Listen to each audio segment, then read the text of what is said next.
Welcome home. We are WNST. Dallas and Baltimore. Baltimore positive. I promise I'm going to have those Ravens scratch offs by next week on Friday. We get down to Cooper's and Fells Point. It's part of the Fells Point Oyster Festival. There's a lot of F's and a lot of festivals and a lot of oysters. It's not the Fells Point Festival. It's the Fells Point Oyster Festival next weekend. We'll be there on Friday. Chad Wiesling and Dave Shinem will join us. We'll have the Gold Rush Sevens doubles because I have a handful left. We'll have the Ravens scratch-offs. Our friends at Liberty Pure Solutions have already fired me up with some oysters. We did day one of the oyster tour with John Shields, my friend, my cousin, over at Gertrude's. It was delicious. We're going to be at the Peppermill this weekend. We're going out to Frederick. We're going to all sorts of places. We are doing the oyster tour at Costas. I'm wearing my Costas shirt on the 27th. We're going to be at State Fair on the 24th with Angela Also Brooks. Lots of things going on this month, but nothing more important than what happened on Thursday night. They only get one chance to beat the Kansas City Chiefs.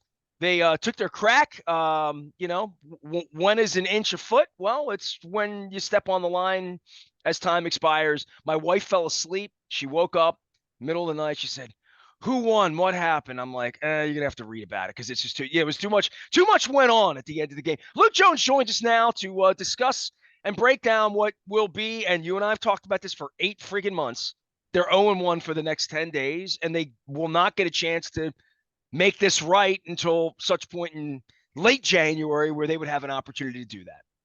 Yeah, I mean, look, nothing was going to make up for the AFC title game. Even winning, even if Isaiah Likely gets his toe in bounds, that's not making up for what happened in January. But it is a difficult, mentally taxing, exhausting, frustrating way to begin a season because obviously there was plenty that did not go right. And we'll get into that. We'll continue to talk about that.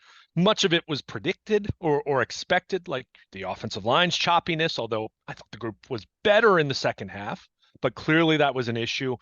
There were plenty of things, illegal formations, clock management, wasted timeouts, the kind of things that you don't want to see, but you're less surprised to see it in week one, I suppose. But with all of that, with miscommunication and busted coverage on defense and all the different things that happened over the course of the game, you're literally a toe away from what I assume, and John Harbaugh alluded to it, you could kind of see it on the sideline, they're going to go for 2 if Likely catches a touchdown there, and they're going to try to win it right there against an exhausted Kansas City defense. And if you do that, all of these things that happened up until that final play still apply in terms of things that need to be cleaned up and rectified and remedied and improved and all of that. But you'd have a win under your belt, and it wouldn't be a case where you lost again to Kansas City. So, I mean, heartbreaking. You don't have to just clean things up. You need to fix them when you lose the game. I mean, you're always doing that, right? I mean, you're all, as a team, as a coach, as coaches, as players, you should always be process oriented in how you're going to look at it. But it's way easier to your point. It's way easier making those corrections when you win a football game, and they had their opportunities. And I'll say this much as it's very difficult to be in the moral victory headspace when you're talking about this team and the regular season success they've had, the playoff shortcomings they've had, their lack of success against this specific team who's been the dynasty of the last 6 years, just picking up right where the Patriots left off basically overnight. They did show better fight, more of a, under the hood coming back in that game. I mean, they were down 10 points. I mean, that we saw this last year, and they didn't put as much fight up in January as they did. So if you want to take that away, then great, but they still didn't get the job done. And it's still very frustrating. And you still saw a team that was out of sorts way too much through stretches of that football game. So again, I wasn't shocked by all of it. I didn't expect the offensive line to come out and play at a high level. I think the game plan was indicative of their lack of confidence. I mean, Lamar Jackson in the first half averaged 0.8 air yards per pass attempt. I mean, there was nothing pushed downfield. Now, they got to that in the second half, and they used a little more, max protect and things of that nature. I do think the offensive line was better in the second half, and they were able to push the ball downfield more, but a lot of the game still came down to Lamar taking off and having to scramble and run for his life and taking a lot of hits. I thought this was, this was an Oh, that would example have of, been my question. That's always my question. I mean, well, I mean, this is not sustainable. You can't run him like this every week. And right. listen, I'm hearing Collinsworth and Tirico. Oh, he really wanted to win this. He really, okay, but like he's got to play next week and he's got to play the next 20 weeks. Right. And I you and I just have a different opinion on that, and you will always get upset with me. It's like arguing with my wife about her driving. If I say he gets hurt, you're like, he didn't get hurt throwing the football. I'm like, doesn't matter how he gets hurt. Let's not get him hit. There's a reason you put him in a glass box out there 8 months a year. I'm not saying he needs to be in a glass box in Kansas City. I'm just saying it's not a great idea that he's your prime running back in a game where you brought Derrick Henry and gave him all that money because you can't get Derrick Henry to move.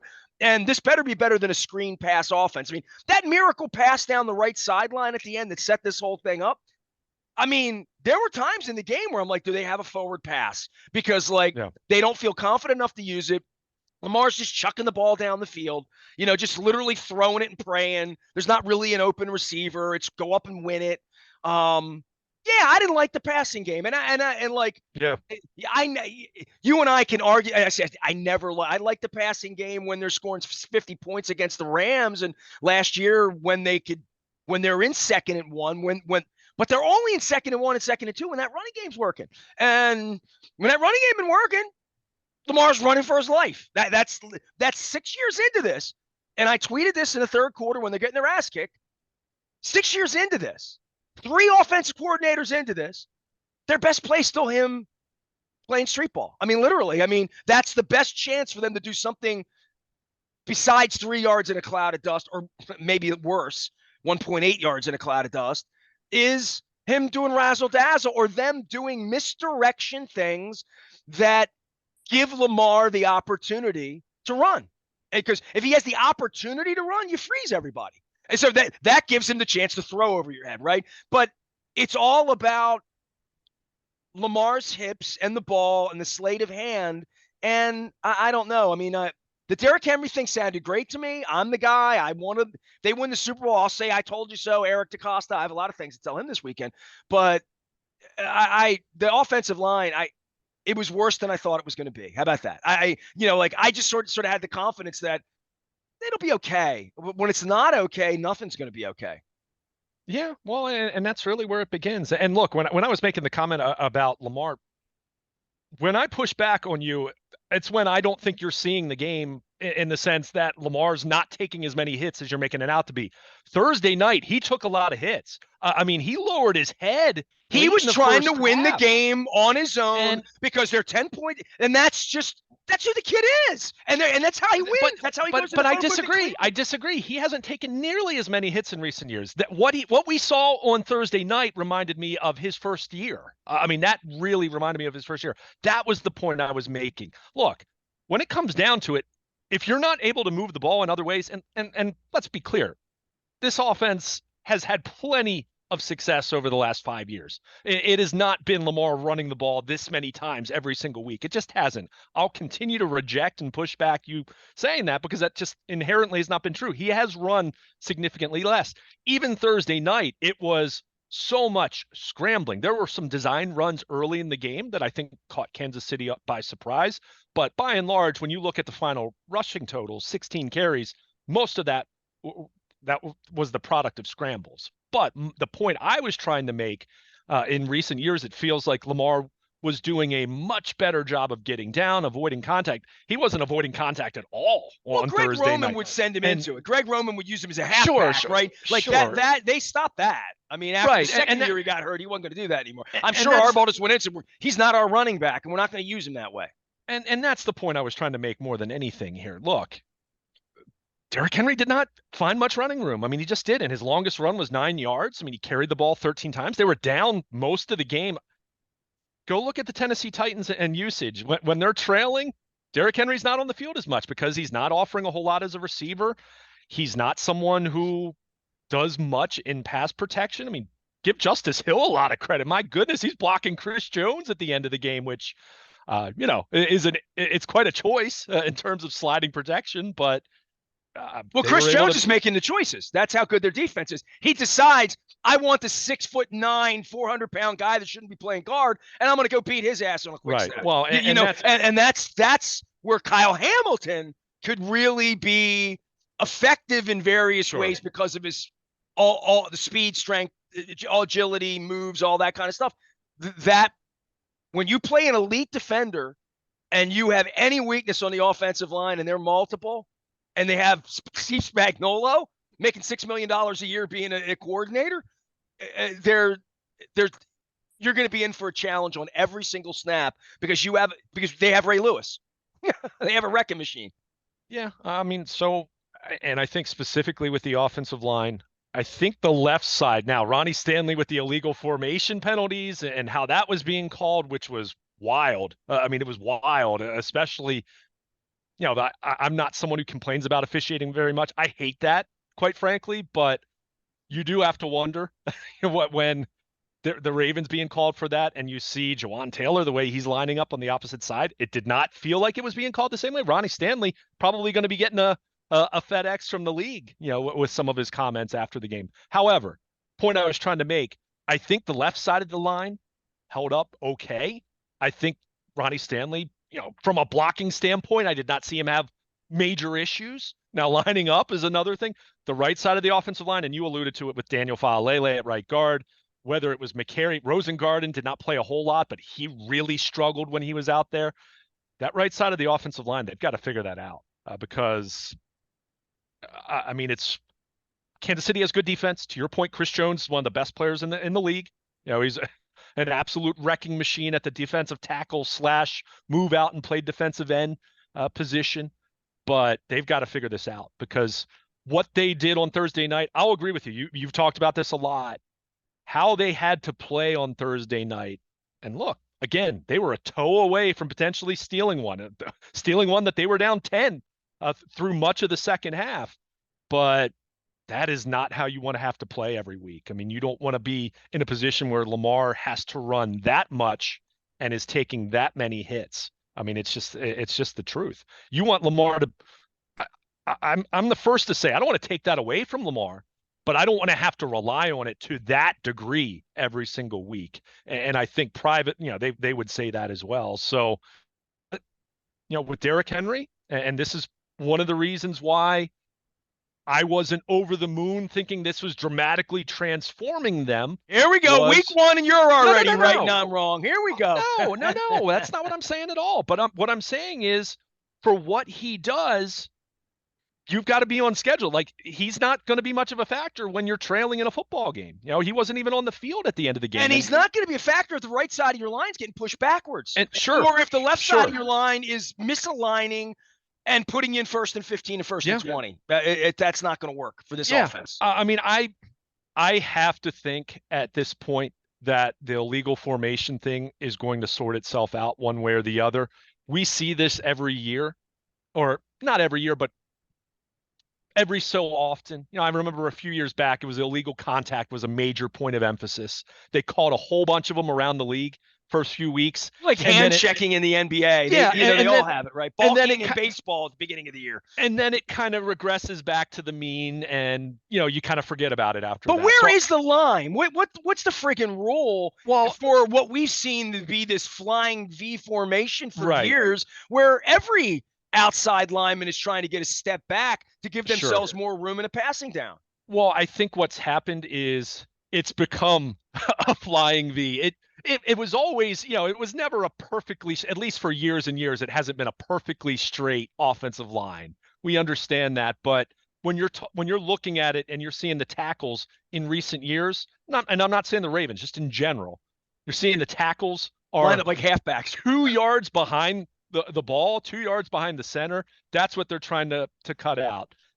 I know that was a point of emphasis with officials going around the league. I know Ronnie Stanley talked about it after the game, and the thought was that what they were told, how they were being instructed, how the officials were talking to them in Owings Mills, did not align with how it was being called on Thursday What they're going to night. do is tell you, get up on the line, get up on the line. They're going to try to Sure. help you, right? Like that was part of the idea. Yeah, I think so. Like when I was a kid, in the batter's box, I would always try to move back, and the umpire would say, get back in the box, move back up. Like they don't call a ball or a strike, they move you back. But if they're going to try to change rules in week one, and this is where John would just burr up and be, if they had let me into the owners' meetings back in March instead of you, this is where he talks about that stuff, where they try to change rules, and then you have to go into your building, and Harbaugh would always say, how do you want me to teach it? How do you want me to teach it? And I'll teach it that way. And then once we get out on the field, you have to adjudicate it that way. And that's fair. That's fair. Yeah, absolutely. And that's why I said, let this play out. Let's see what it looks like around the league come Sunday. Are we seeing these being called all over? Or is this an early season point of emphasis and no more? Or was this specific crew? And look, again, I'm not someone who wants to talk about officiating for an entire morning post game by any stretch of the imagination. However, there are statistics, and you can find tendencies for these different officiating crews that will call certain things more frequently than others. Was this a crew that was much more zealous about calling this than what we're going to see around the league? I don't know, but it was clearly a major problem, and it really gummed up their operation, to put it kindly, on Thursday night when you're giving away 5 yards over and over and over, or losing 5 yards over and over and over. So we're going to see. But I think when you're talking about an offensive line that is already gelling, already has 3 new members, already playing in a very hostile environment right off the bat in Arrowhead, and trying to, new running back, obviously Derrick Henry, the way he ran the ball in Tennessee did not really align with how the Ravens offense and their running game operated, from the standpoint of the Ravens being much more of a shotgun pistol team, and Tennessee not really using that a whole lot with Derrick Henry. So that doesn't mean it won't work, but you can go back and find some of my writing, even at BaltimorePositive.com, leading into this opening game, that I wasn't going to be surprised if it was choppy and if it was up and down, and if Derrick Henry didn't look like peak Derrick Henry right off the bat. So again, I'm not shocked by these things, but it is disappointing when you are playing Kansas City and you have those kinds of problems, and it gets you to the point where just to be able to find, put rhythm aside, just production, moving the ball, sustaining drives, getting points, that they had to really kind of just have Lamar do his thing, which again, if it's the AFC Championship game, let me put it this way. If we saw them having to play like this and Lamar running to this degree back in January, you'd say it's the AFC Championship game. You leave nothing, you can't leave anything on the field, right? But yeah, when you look at this and knowing that Lamar slimmed down a little bit, and he did look, he looks quicker. He definitely does. He looks like he has breakaway speed again. Yes. That said, he also has less insulation and padding to take more hits. So it was almost counterintuitive in that way for him not to get down and run out of bounds at times, like we've seen him do with more frequency the last few years. So again, not his instinct. It's not. You're coaching against his instinct in space. The kid's been doing this since he was 8 years old. And nobody could ever catch him. Literally. But at the same, and again, this is where you and I have differed. I have constantly rejected the notion that he takes a ton of hits, because he avoids contact very, very well. He took quite a few hits on Thursday night, and that's where I looked at it. Again, it was late in the first half. He's not giving himself up. He's seeking an extra yard because they're losing by 10 points to a team he can't beat on the start of the season, on the road. The pressure, I can't be 0-1 for the next 10 days. I need to get to this. I can beat that guy. I can make that guy, that's Lamar 8 minutes into the third quarter. I've watched it for 6 years. You're never going to coach that out of him when they're losing. You're not going to say, calm down, stay back, let's stay in the offense, let's pass the ball.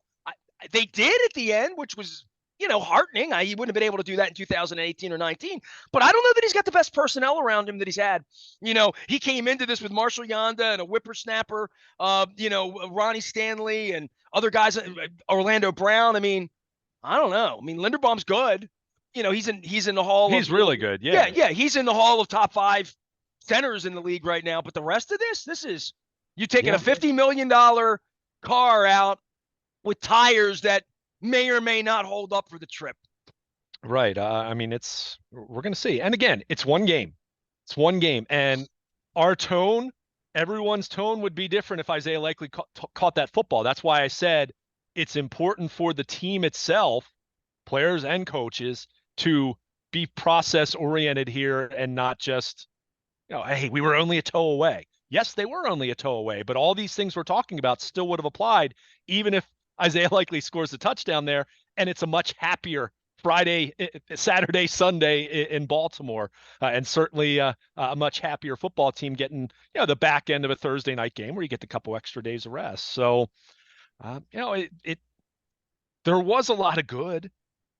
There was. I mean, Isaiah Likely, how many times over the years, Nestor, have you heard me talk about the Ravens having the need for a number 3 receiving option to really emerge? Early on, it was Hollywood Brown and Mark Andrews, right? And then Marquise Brown was traded.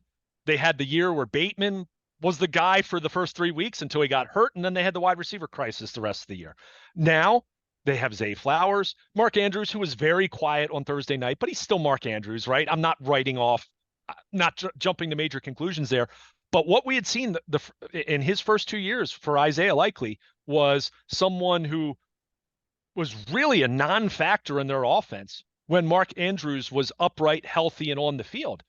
Mark Andrews played 59 snaps. Likely played 53. So it's not as though Likely was on the field when Mark Andrews was not this great degree. They were on the field a ton. They ran 12 personnel, and we saw Isaiah Likely be the star. So I was heartened by that. I was encouraged by that because something that I have been saying from a passing game standpoint is whether it was another tight end or another wide receiver behind Zay Flowers, you need a consistent impact number 3 pass catching target to emerge.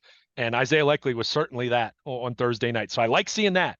I very much like seeing that. But yeah, the pass protection, the overall lack of rhythm of the offense, time management was a major problem. I thought their clock management at the end of each half was horrible, to the point where, it really shortchanged them at the end of the first half, where they could have potentially scored a touchdown rather than settling for a short Justin Tucker field goal. I mean, obviously he had the miss on the drive before that.